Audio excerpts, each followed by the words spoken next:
Hey guys, again here. So for today's video, we're going to barbershop to have a 2-block haircut. And ito na yung haircut na ginawa ko sa hair ko. So medyo nagsasawa na rin ako, kaya gusto ko magpa 2-block haircut ulit.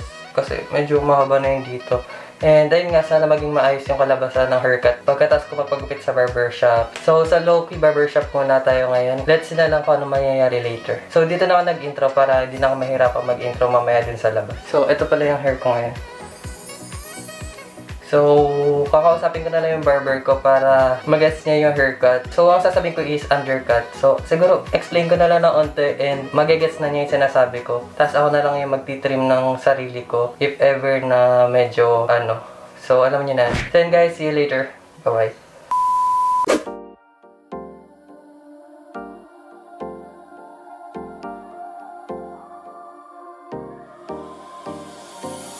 Time for a love potion, a little sweet and spice. Throw it all in a cauldron, mix it up real nice.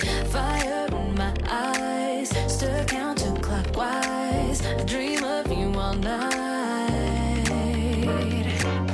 Feel with the ocean, follow the signs. Ano ba yung undercut?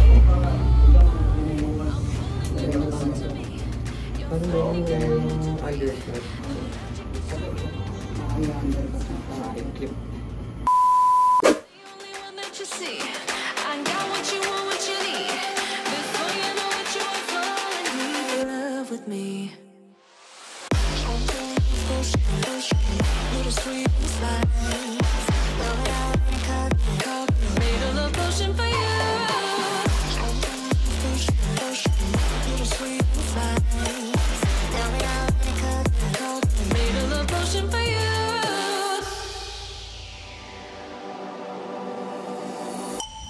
This is the moment, no turning back. One drop on your lips and the spell will take effect. Under the moonlight, stay close to my side. We're burning so bright. Feel the devotion, follow the signs. With this devotion, you will be all mine. I'm pulling you closer to me. You're finding it harder to breathe. The magic is taking over your mind entirely. I'm the only one that you see. I got what you want, what you need. Before you know what you want for. So, I don't know guys. Maybe it is a fail. It's a fail. This is not the haircut I want. I don't like it. Sorry.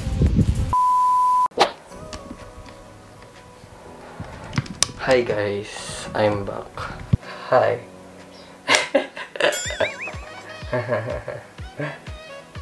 Actually, so ayun na nga guys. Hindi ako masaya sa haircut ko. Hindi siya 2-block haircut actually. So this is not 2-block haircut. I don't know kung anong haircut to. Pero ilang beses na ako nagpapagupit doon. Natatama naman. Dahil siguro iba yung hairstyle ko nung pagpunta ko ngayon doon. Siguro hindi na ako nakilala nung lolo ni tatay doon. Kasi matagal na rin ako hindi nagpapagupit doon. Mga 1 taon kalahati na. Baka di na niya ako nakaalala. Yan. So ito yung haircut ko ngayon. So, what do you think guys? Kasi, I think this is not 2-block haircut. Medyo may similarity naman siya, pero hindi ako makasaya sa haircut na kinalabasan. Siguro, ayusin ko na lang siya and gagawa akong video about 2-block haircut, self-cut. Parang mas comfortable pa ako pag ako yung nagugupit ng hair ko. And, kanina nalagay dito sa side yung hair ko. Nagkaroon ng side, yung hair ko kasi bagsak dito. Pag ganun.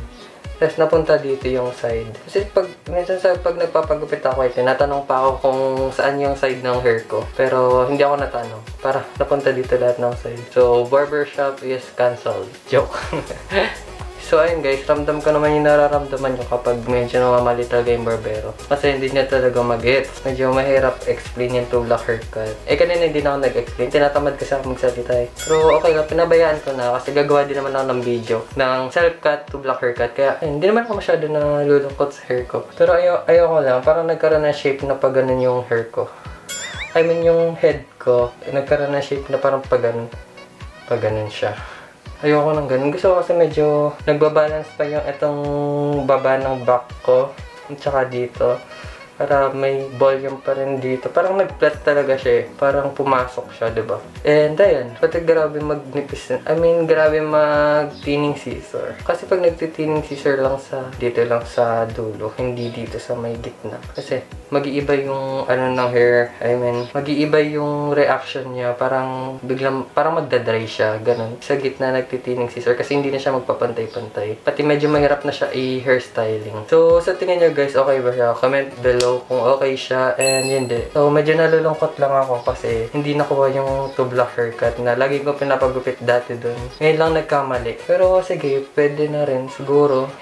Minsan lang naman and yeah, kaya ko naman ayusin to. Pahabain lang natin ng konti. So, comment below kung ano yung masasabi niya sa vlog ko ngayon and kung okay ba sa inyo yung haircut na ganito. Kasi ako hindi talaga. So, fail siya para sa akin. So, yun lang guys. Thank you for watching this video and don't forget to subscribe to my YouTube channel and hit the notification bell below. Bye-bye!